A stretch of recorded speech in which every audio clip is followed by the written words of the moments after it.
أشهد أن لا إله إلا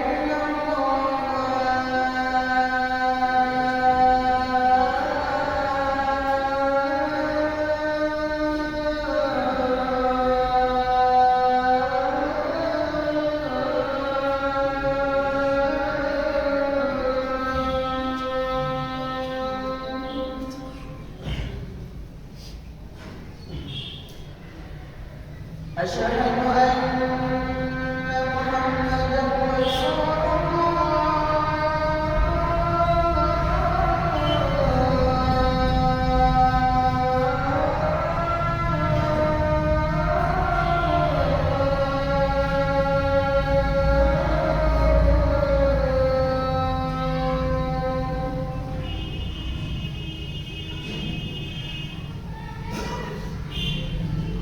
أشهد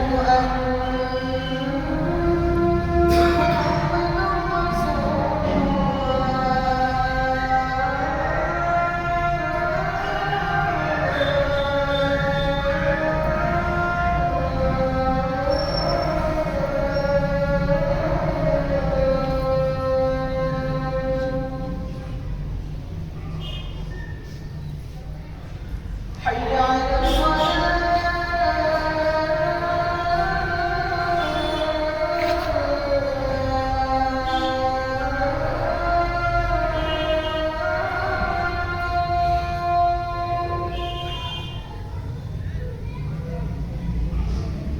حي على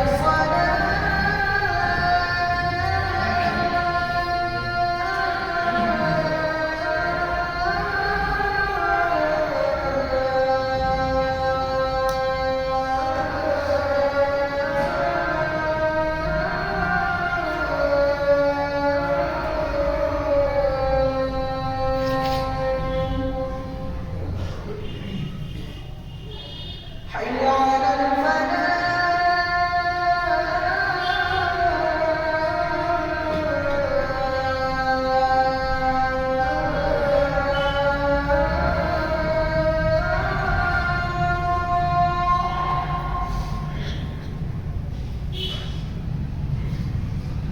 حي على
ونستعينه ونستغفره ونعوذ بالله من شرور أنفسنا ومن سيئات أعمالنا من يهده الله فلا مضل له ومن يضلل فلا هادي له وأشهد أن لا إله إلا الله وحده لا شريك له وأشهد أن محمدا عبده ورسوله أرسله بالحق بشيرا ونذيرا يا أيها الذين آمنوا اتقوا الله حق تقاته ولا تموتن إلا وأنتم مسلمون يا أيها الناس اتقوا ربكم الذي خلقكم من نفس واحدة وخلق منها زوجها وبث منهما رجالا كثيرا ونساء واتقوا الله الذي تساءلون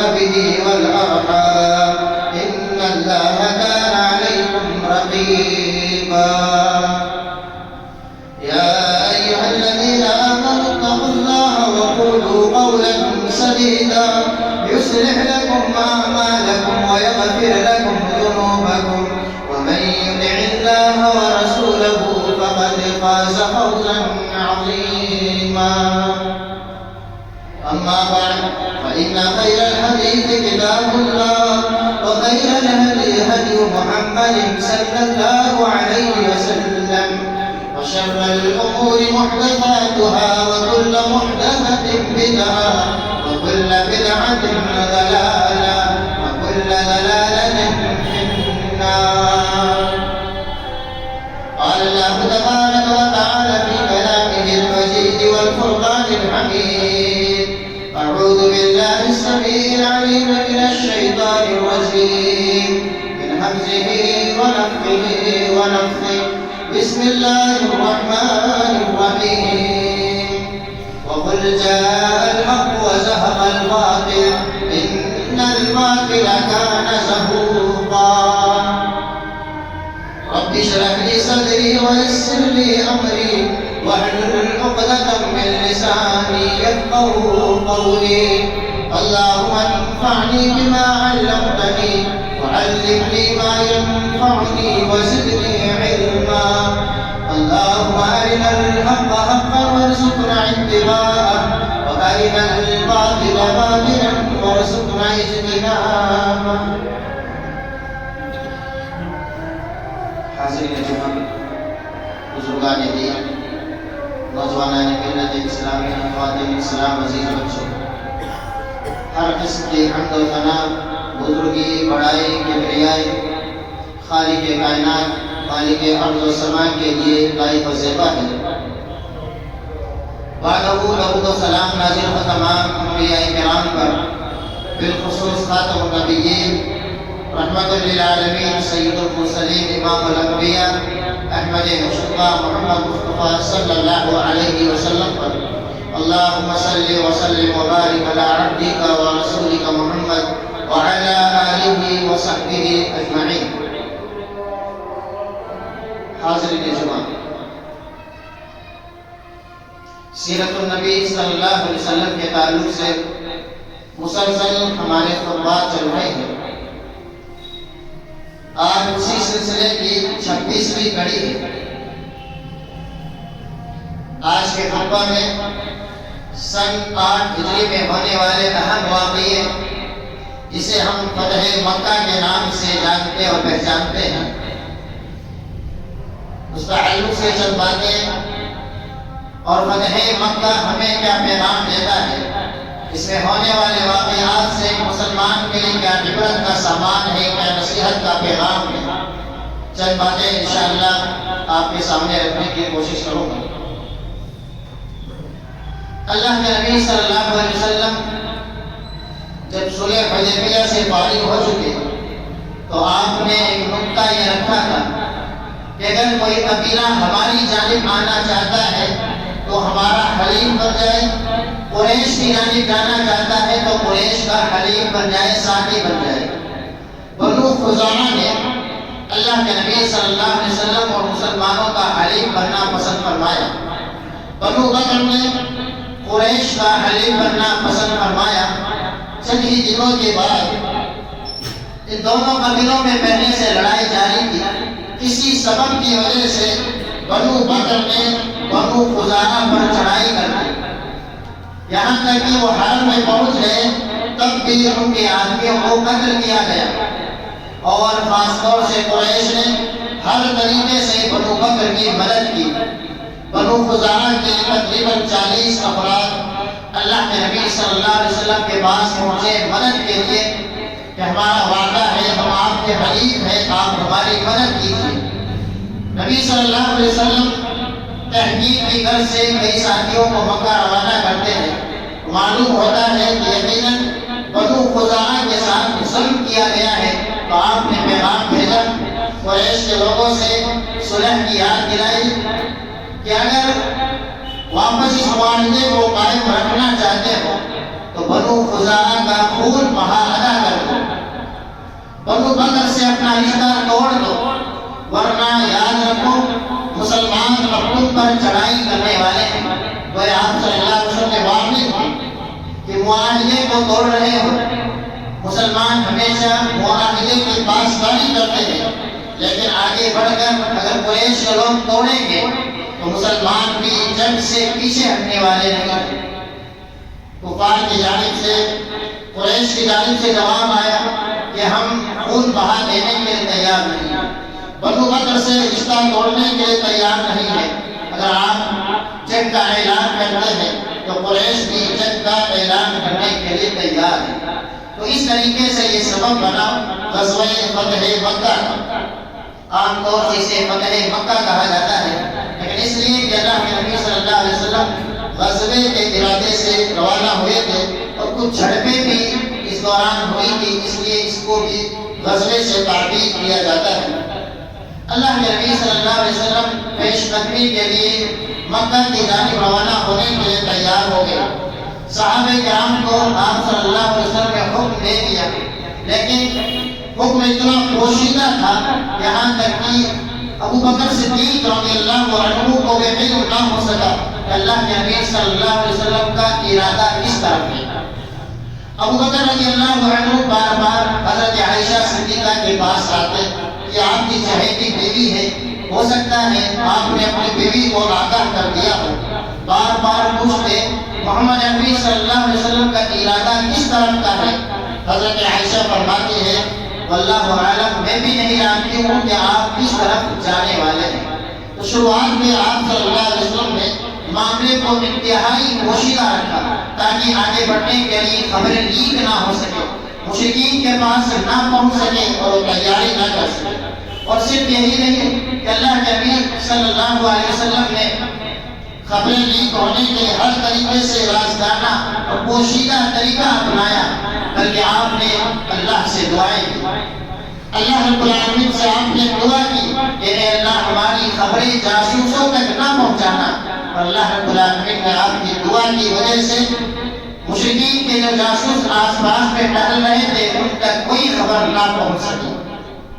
اللہ کے نبی صلی اللہ علیہ وسلم جو مکمل ارادہ کر چکے تھے نکلنا ہے، تو آپ نے صحابہ کرام کے سامنے واضح کر دیا کہ ہم مکہ کی جانب کوچ کرنے والے ہیں۔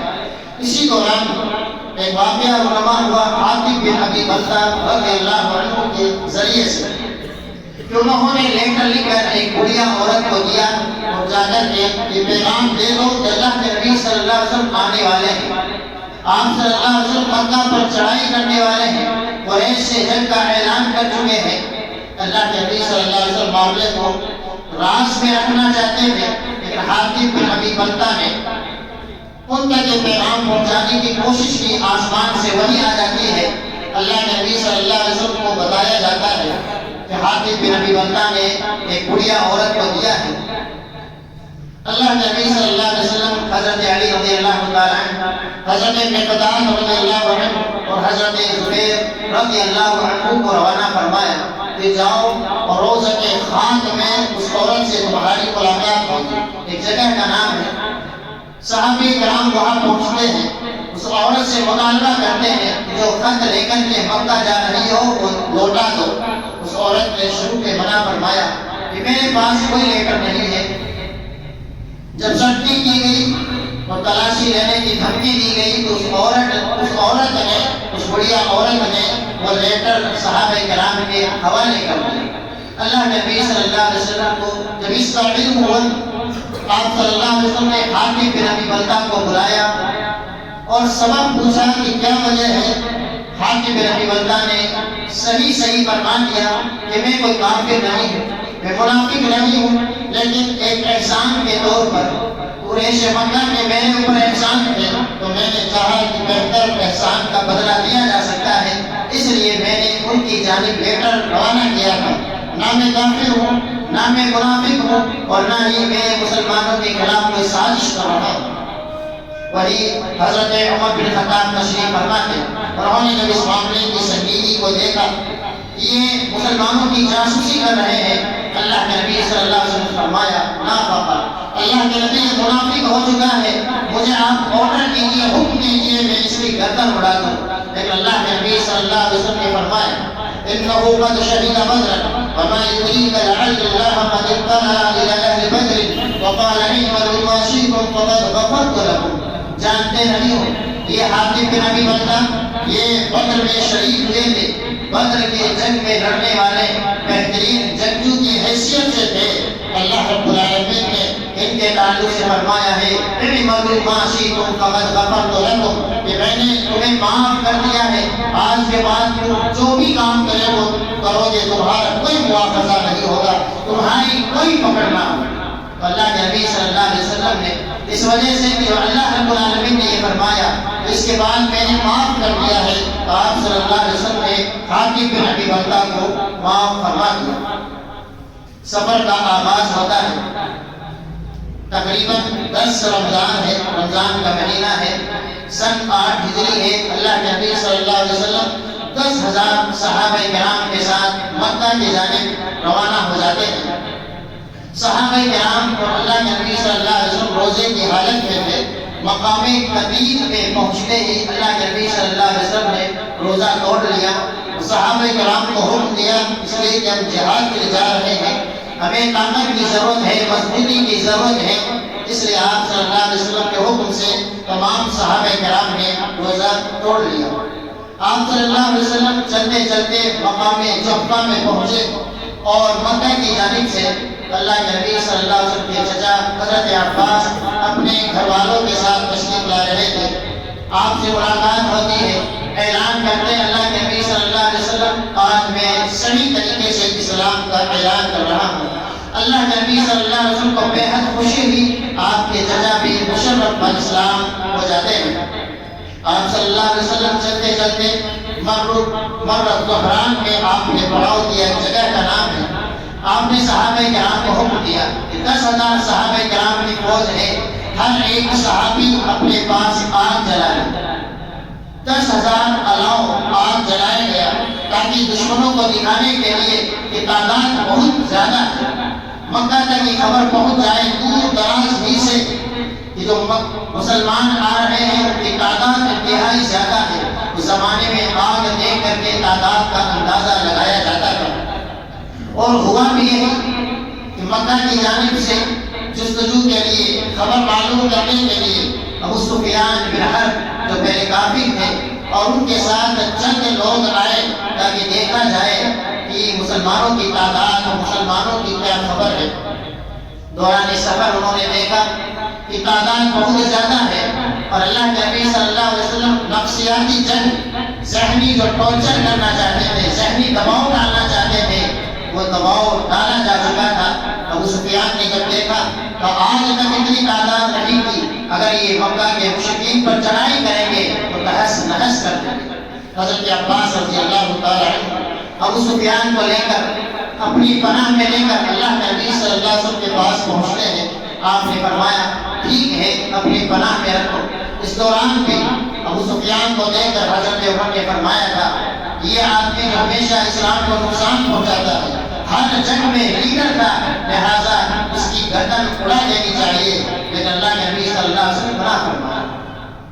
2 دن 3 دن کے بعد اللہ کے نبی کے سامنے آتے رہے، آپ بہترین کلمات ان سے کہتے رہے اور فرماتے رہے اب بھی بہتر ہے لا الہ الا اللہ پڑھ لو. اب تمام چیزیں دیکھنے کے باوجود بھی لا الہ الا اللہ نہ پڑھو گے تو انجام خطرناک ہے. دوسرے تیسرے دن کے بعد اللہ کے نبی صلی اللہ علیہ وسلم سے ملاقات ہوتی گئی. ابو سفیان رضی اللہ عنہ بن گئے. ابو سفیان نے حرب میں اعلان کر دیا اشہد ان لا الہ الا اللہ، کہ آج سے میں اللہ کے نبی صلی اللہ علیہ وسلم کے ہاتھ پر اسلام کی بیعت کرتا ہوں. اللہ کے نبی صلی اللہ علیہ وسلم نے اب مکہ میں داخلے کی پلاننگ شروع کر دی کہ مکہ میں کس طریقے سے داخل ہونا ہے. آپ صلی اللہ علیہ وسلم نے صحابہ کرام کی تقسیم کر دی. ایک حصہ میمنہ، ایک حصہ میسرہ تھا اور ایک پیادہ فوج والے تھے جو پیدل تھے. میمنہ فوج کے جو لیڈر تھے خالد بن ولید رضی اللہ عنہ اور میسرہ کے جو لیڈر تھے زبیر بن عوام رضی اللہ عنہ اور جو پیدل تھے پیادے تھے ان کے جو لیڈر اور سردار تھے ابو عبیدہ رضی اللہ عنہ. رام صلی اللہ علیہ وسلم نے صحابہ کرام سے فرمایا کہ کل مکہ میں الگ الگ دروازوں سے الگ الگ جہت سے داخل ہونا ہے. پھر آپ نے جگہ متعین فرمائی کہ خالد بن ولید کہاں جائیں گے. زبیر بن عوام کس جگہ سے داخل ہو گئے اور حضرت ابو عبیدہ کس جگہ سے داخل ہو گئے. وہاں پہنچ کر اسلام کا جھنڈا پھہرا دینا ہے اور اس وقت تک کچھ نہیں کرنا جب تک کہ میری ملاقات نہ ہو جائے. اللہ کے نبی صلی اللہ علیہ وسلم نے پیغام دیا اور عام اعلان فرما دیا کہ جا کر کے مکہ میں کرفیو کا اعلان کرنا کہ کل کرفیو رہے گی. پھر آپ صلی اللہ علیہ وسلم نے حضرت ابو سفیان رضی اللہ عنہ کو بھیجا. حضرت ابو سفیان اعلان کے لیے آگے بڑھے. فرمایا من دخل دارا فی سفیان فی ابو سفیان فهو آمن ومن اغلق علیہ بابہ فهو آمن ومن دخل المسجد فهو آمن. ابو سفیان نے اعلان کر دیا کہ نبی صلی اللہ علیہ وسلم کا یہ اعلان ہے کہ جو کل ابو سفیان کے گھر پہ آ کر کے پناہ حاصل کرنا چاہتا ہے اسے امان دی جاتی ہے. جو اپنے گھر کے دروازے کو لوک کر لیتا ہے بند کر لیتا ہے اسے بھی امان ہے. اور جو مسجد حرام میں مکہ میں داخل ہو جاتا ہے اسے بھی امان دے دی جاتی ہے. اس طریقے سے آپ صلی اللہ علیہ وسلم نے عام اعلان کروایا. اگلے دن صحابہ کرام اگلے جہت سے داخل ہونے لگے. مسلمان تقریباً داخل ہو چکے تھے سوائے خالد بن ولید کے راستے سے چند جھڑپیں ہو جاتی ہیں. وہاں کچھ مشرکین تھے جو اپنی طاقت کا مظاہرہ کرنا چاہتے تھے, دکھانا چاہتے تھے کہ آج بھی ہم ہارے نہیں ہیں, اس لیے پہلے تیر اندازی کرتے ہیں. لیکن سامنے خالد بن ولید جیسے سپہ سالار ہیں, چند ہی منٹوں میں ان کا صفایا کر دیا جاتا ہے اور وہ تتر بتر ہو کر بکھر جاتے ہیں. اس کے بعد اللہ کے نبی صلی اللہ علیہ وسلم عام اعلان کے بعد مکہ میں داخل ہوتے ہیں. آپ صلی اللہ علیہ وسلم کا چہرہ مبارک بالکل جھکا ہوا ہے, انتہائی عاجزی ہے, انکساری ہے, اور داڑھی کے بال آپ صلی اللہ علیہ وسلم کے کمان سے لگ رہے ہیں, اونٹ کے کوہان سے ٹکرا رہے ہیں. سورہ فتح آپ پڑھتے ہوئے داخل ہو رہے ہیں اور آپ پیغام دے رہے ہیں کہ آج ہمیں فتح مل چکی ہے. آپ صلی اللہ علیہ وسلم کے پیچھے حضرت اسامہ رضی اللہ عنہ کو آپ نے سوال کیے ہوئے ہیں. آپ بیت اللہ میں داخل ہوتے ہیں. تمام کے تمام مسلمان مکہ میں آ چکے ہیں, حالات انتہائی صحت مند ہیں, صحیح حالات ہیں. آپ مکہ میں داخل ہوئے, بیت اللہ کا آپ نے طواف کیا.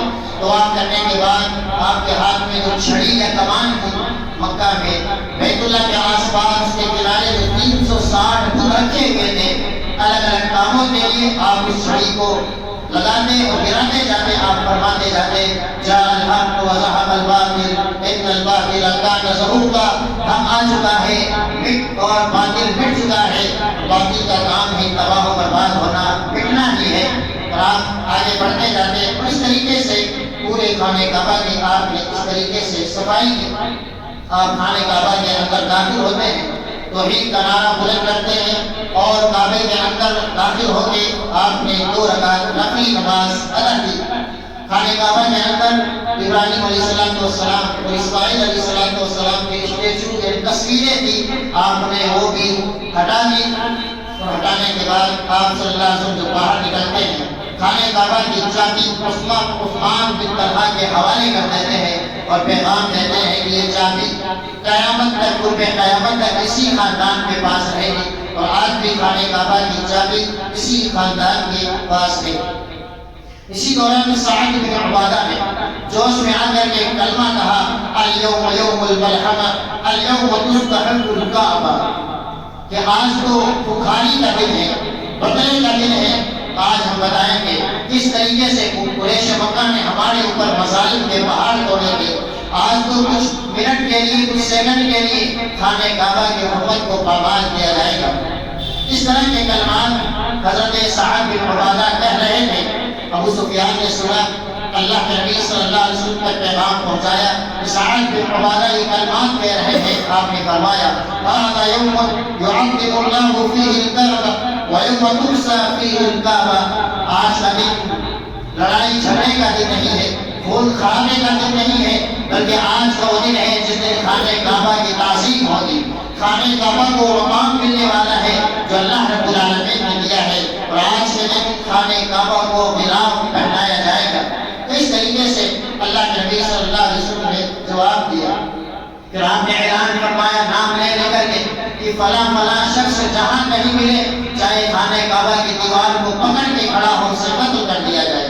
اس لیے کہ ان بعض حضرات کا اس قدر ظلم تھا کہ انہیں معافی کی کوئی تلافی نہیں تھی، معافی نہیں کی جا سکتی تھی۔ آپ نے عام اعلان کر دیا، اسی وجہ سے چند ایک کو قتل کیا گیا، ان میں سے بہت سارے قتل سے پہلے ہی توبہ کر چکے تھے، بہترین مسلمان ہو چکے تھے۔ اللہ کے نبی صلی اللہ علیہ وسلم نے ان کو بھی معاف فرما دیا۔ اور اس کے بعد عام اعلان کا کہ آج جتنے مظالم کے پہاڑ توڑے گئے تمام کو بھول کر کے نبی صلی اللہ علیہ وسلم نے معاف فرما دیا ہے۔ تمام قریش مکہ کے لیڈروں کو، تمام مکہ والوں کو اللہ کے نبی صلی اللہ علیہ وسلم نے معاف فرما دیا۔ یہ معافی کا اعلان ہونا تھا صحابہ کرام نے، اور مکہ والوں نے دیکھا اللہ کے نبی صلی اللہ علیہ وسلم کے اخلاق و کردار کو، تقریباً تمام مکہ والے مسلمان ہو گئے، نبی صلی اللہ علیہ وسلم کے ہاتھ پر بیعت کرنے لگے۔ اور آپ صلی اللہ علیہ وسلم سب سے پہلے مکوں سے آپ نے بیعت فرمائی اور بیعت کی، وبایعوہ علی الاسلام والایمان والجہاد، کہ آج کی یہ بیعت دین اسلام کی بیعت ہے، ایمان کی بیعت ہے، اور آج کی یہ بیعت جہاد پر بیعت کی گئی۔ اللہ نبی صلی اللہ علیہ وسلم نے عورتوں کی جو بیعت کی وہ بھی آپ صلی اللہ علیہ وسلم نے مکمل فرمائی۔ اس طریقے سے مکہ کو فتح کر لیا جاتا ہے صرف چند جھڑپوں کے بعد، اور جس موقع سے اللہ کے نبی صلی اللہ علیہ وسلم کو 8 سال پہلے ہجرت کرنے پر مجبور کیا گیا تھا، 8 سال کے بعد اللہ رب العالمین نے سکے کو پلٹ دیا۔ 8 ہی سال کے عرصے میں پوری دنیا نے یہ دیکھا کہ اسلام کا پرچم ہمیشہ اوپر رہنے والا ہے، اگرچہ آزمائشوں کی وجہ سے، مسلمانوں کے اخلاق اور کردار کی وجہ سے چند دن ہو سکتا ہے کہ دنیا کے اعتبار سے حق ظاہر نہ ہو، لیکن ہمیشہ حق اوپر رہنے والا ہے۔ اس واقعے میں ہمارے لیے کئی عبرتوں کا پیغام ہے، چند عبرتیں اور نصیحتیں میں آپ کے سامنے رکھوں گا۔ پہلی نصیحت مسلمانوں سے یہ ہے کہ مسلمان ہمیشہ عہد و پیمان کے پکے ہوا کرتے ہیں۔ اللہ کے نبی صلی اللہ علیہ وسلم نے جب سنا کہ قریش مکہ نے عہد و پیمان کو توڑ دیا ہے، آپ نے سب سے پہلے صحابہ کرام کو روانہ فرمایا کہ جا کر کے تحقیق کرو، جو کہا گیا ہے ویسا ہی ہے۔ جب صحابہ کرام نے اللہ کے نبی صلی اللہ علیہ وسلم کو یہ پیغام دیا کہ ہاں ویسا ہی ہے، تو آپ نے چیلنج کیا کہ اگر عہد و پیمان کو توڑتے ہو تو پھر اعلان جنگ کیا جاتا ہے۔ وہ آپ نے اپنی جانب سے عہد و پیمان کو نہ توڑا اور مسلمانوں کو یہ پیغام دیا کہ مسلمانوں کا کام ہمیشہ عہد و پیمان پر پختگی کے ساتھ قائم رہنے کا ہے۔ آج مسلمانوں کو اپنے ایمان میں جھانکنے کی ضرورت ہے کہ جس نبی اور اسلام سے ہمیں محبت کا دعویٰ ہے، آج کس طرح ہم وعدے کو چکنا-چور کرتے ہوئے نظر آتے ہیں، کس طریقے سے آج عہد و پیمان کی دھجیاں مسلمان توڑتے ہوئے نظر آتے ہیں۔ یقیناً یہ مسلمانوں کی شان نہیں ہے، یہ مسلمانوں کی پہچان نہیں ہے۔ اللہ کے نبی صلی اللہ علیہ وسلم اور صحابہ کرام نے ہمیشہ یہی پیغام دیا ہے کہ چاہے تعداد کے اعتبار سے ہم کم تھے، قوت کے اعتبار سے ہم کم تھے، وسائل کے اعتبار سے ہم کمزور تھے، لیکن ہمیشہ سے مسلمان وعدے کے پکے ہوا کرتے ہیں۔ مسلمان عہد و پیمان کے پختگی کو الگ پختگی کے ساتھ ادا کرنے والے ہوتے ہیں۔ مسلمانوں، فتح مکہ سے یہ ہمیں پیغام مل رہا ہے، نصیحت مل رہی ہے کہ آج یہ پختہ عہد کر لیں، جس سے وعدہ کریں گے کبھی وعدے کے خلاف ورزی نہیں کریں گے۔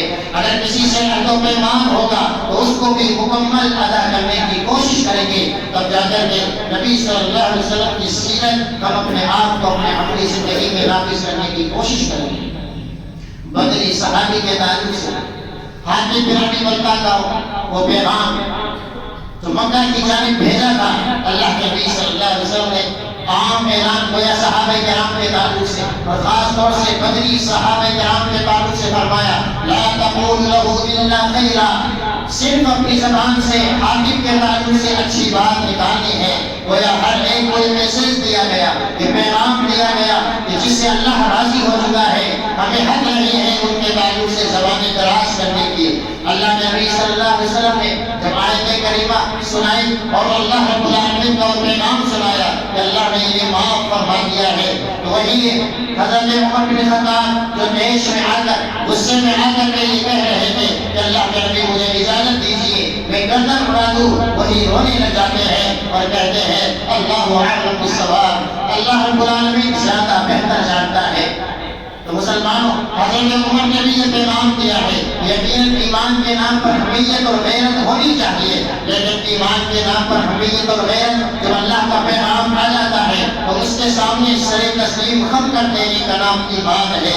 وہی حضرت عمر بن خطاب جو اللہ کے نبی کا پیغام سنتے ہیں کہ اللہ نے معاف فرما دیا ہے، رسول نے معاف فرما دیا ہے، تو رونے لگ جاتے ہیں اور کہتے ہیں میری کیا مجال ہے کہ میں ایسے انسان کے تعلق سے زبان دراز کروں۔ اس لیے مسلمانوں صحابہ کرام کے تعلق سے ہمیشہ اپنی زبان پر لگام لگانے کی ضرورت ہے۔ آج کا یہ دور فتنے کا دور ہے اور اس دور میں زیادہ تر صحابہ کرام پر کیچڑ اچھالے جاتے ہیں کیونکہ وہ راستہ ہے، اگر اس راستے کو اگر اس گیٹ کو توڑ دیا جاتا ہے، نبی صلی اللہ علیہ وسلم کی تربیت پر حق آتا ہے کہ آپ نے کیسی تربیت فرمائی ہے کہ صحابہ کرام میں ایسی غلطیاں پائی جاتی تھی۔ اس لیے ضرورت ہے کہ آج مسلمان صحابہ کرام کی عظمتوں کو پہچانیں اور صحابہ کرام کی عظمتوں کے پیغام دوسروں تک پہنچائیں کہ صحابہ کرام کا مقام اور مرتبہ کیا ہے۔ اللہ کے نبی صلی اللہ علیہ وسلم نے اس سفر میں ایک اہم حکم دیا کہ اگر سفر انتہائی مشکل ہو اور روزہ رکھنا انتہائی مشکل ہو رہا ہو تو مسلمانوں کے لیے اجازت ہے کہ دوران سفر وہ روزہ نہ رکھیں۔ اگر روزے سے ہو اور مشکلات کا سامنا کیا جا رہا ہو تو روزہ توڑا جا سکتا ہو، شرط یہ ہے کہ وہ سفر حلال کام کے لیے ہو، غلط کاموں کے لیے انسان سفر نہ کر رہا ہو۔ اللہ کے نبی صلی اللہ علیہ وسلم نے ابو سفیان کے تعلق سے جو عام کا اعلان فرمایا کہ جو ان کے گھر میں داخل ہو جائے گا وہ امان میں رہے گا، یعنی چند ہی منٹ پہلے جو مسلمان ہوتے ہیں تقریباً اتنے سال مسلمانوں کے دشمن تھے، اسلام کو مٹانے کے کرتے تھے، لیکن حضرت عباس نے فرمایا تھا یہ قوم کے لیڈر ہے۔ اللہ کے نبی صلی اللہ علیہ وسلم اگر آپ انہیں مرتبہ دیں گے، اگر آپ انہیں عہدہ دیں گے تو یقیناً ان کا ایمان اور پختہ ہو جائے گا۔ آپ صلی اللہ علیہ وسلم نے ان کو بہترین مقام دیا۔ یہاں اللہ رب العالمین محمد عربی صلی اللہ علیہ وسلم نے ہمیں پیغام دیا ہے کہ انزل الناس منازلهم، کہ مسلمانوں جو جس کا حق ہے اسے وہ حق دیا جائے، جو جس منصب کا عہدیدار کا حق ہے اللہ کے نبی صلی اللہ علیہ وسلم نے انزل الناس منازلهم، لہذا اسی عہدے کو اور اسی منصب کو دیا جائے۔ یعنی ایک انسان لیڈر ہے تو اس کو لیڈر کا جو حق ہونا چاہیے، اور ایک انسان جو رئیس ہے اس رئیس کا جو حق ہونا چاہیے، خلیفۃ المسلمین ہے اس کا جو حق ہونا چاہیے۔ اسلام لانے سے پہلے تو کافی تھا لیکن بڑے عہدے پر تھا، اگر مناسب ہو سکے تو اس کو وہ عہدہ اسلام لانے کے بعد دیا جائے۔ اللہ کے نبی صلی اللہ علیہ وسلم نے ہمیں یہ پیغام دیا۔ آپ کا مقام میں داخل ہونا ہمارے لیے درس عبرت ہے۔ آج مسلمانوں کے جو دانت چڑھے ہوئے ہیں، مسلمانوں کی پیشانیاں پھیل رہی ہیں، یہاں اللہ کے نبی صلی اللہ علیہ وسلم نے یہ پیغام دیا ہے، مکہ میں داخل ہو رہے ہیں، سید المرسلین ہے، آپ کے ہاتھ میں آج سب کچھ ہے لیکن اس کے باوجود عاجزی ہے، انکساری ہے اور جھک کر کے مکہ میں داخل ہو رہے ہیں، اور ہمیں یہ پیغام دے رہے ہیں کہ مسلمانوں اپنی زندگی میں عاجزی کو اپنائیے، مسلمان اپنی زندگی میں عاجزی اور انکساری کو اپنائیے۔ کبر کرنا مسلمان کی شان نہیں ہے، تکبر کرنا مسلمان کی پہچان نہیں ہے، کبریائی رب العالمین کی صفت ہے، اس لیے اللہ رب العالمین کی صفت کو چھیننے کی کوشش نہ کرے۔ اللہ کا یہ وعدہ ہے کہ جو میری کبریائی کو چھیننے کی کوشش کرتا ہے اسے اللہ ہنس کر دیتا ہے، اللہ رب العالمین تباہ و برباد کر دیتا ہے۔ آج مسلمانوں میں یہ صفت عام ہوتی جا رہی ہے کہ آج ہر مسلمان چاہے چھوٹا ہو یا بڑا ہو اللہ کا غلام بن چکا ہے۔ آج ہر مسلمان یہ چاہتا ہے کہ بس میں چاہے گھریلو مسائل ہو، تنظیمی مسائل ہو، ہر طرح کے مسائل میں آج یہ چیزیں داخل ہو رہی ہے، لیکن اللہ کے نبی صلی اللہ علیہ وسلم نے فرمایا من تواضع للہ، جو اللہ رب العالمین کے لیے جھکنا سیکھ جاتا ہے، جو اللہ کے عاجزی اور انکساری کرنا سیکھ جاتا ہے، الا رفعہ اللہ، اللہ رب العالمین اس کی شان کو بلند کر دیتا ہے، اللہ رب العالمین اسے اٹھا دیتا ہے۔ اس لیے ہمیں اللہ رب العالمین نے پیدا فرمایا ہے، ہم اللہ کے غلام ہیں، اس کے بندے ہیں، اس کے بندے بن کر کے زندگی گزارے اور عاجزی اور انکساری کا مظاہرہ کرتے رہیں۔ اللہ رب العالمین سے دعا ہے اللہ رب العالمین ہم تمام مسلمانوں کو فتح مکہ سے بہترین پیغام اور نصیحت حاصل کر کے اپنی عملی زندگی میں نافذ کرنے کی توفیق عطا فرمائے۔